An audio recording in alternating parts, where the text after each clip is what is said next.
कोल्हापूर जिल्ह्याचं नाव लौकिक असताना कोल्हापूर जिल्ह्याला एक काळिंबा फासणारा व्हिडिओ आज व्हायरल झाला। त्या व्हिडिओचं चित्रीकरण ज्यानं केलं, ॲक्च्युली त्या व्यक्तीला मी एक शाबासकी देतो आपल्या शिवसेना पक्षाच्या वतीनं।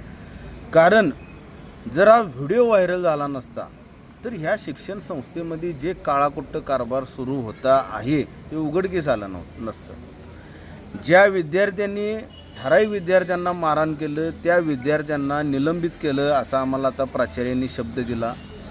जे रेक्टर म्हणून काम करतोय, रेक्टर म्हणजे वॉचमन असतील कदाचित, ज्यांचं लक्ष केंद्रित असतं, त्यांनाही त्यांनी निलंबित केलं असा आम्हाला शब्द दिलेला आहे। आम्ही त्यांना पुन्हा विनंती केली की ज्या लोकांनी ज्या विद्यार्थ्यांनी मारहाण केलेली आहे त्यांनाही बाल सुधारगृहामध्ये टाकावं। कारण जर अशा गुन्हेगारी प्रवृत्तीचे हे विद्यार्थी असतील तर भविष्यामध्ये त्यांच्याकडून पुन्हा गुन्हा होऊ शकतो। हे याच्या मागचं मुख्य कारण होतं। बहुजन समाजातील एका चांगल्या व्यक्तीकडून शिक्षण संस्था सुरू आहे, अशा शिक्षण संस्थेला बाधा लागू नये म्हणून आम्ही शिवसेनेच्या वतीनं इथले स्थानिक जिल्हा प्रमुख संजय चौगले व इतर त्यांचे सर्व सहकारी शिवसेना पक्षाचे आमचे सर्व पदाधिकारी आम्ही इथं उपस्थित आहोत।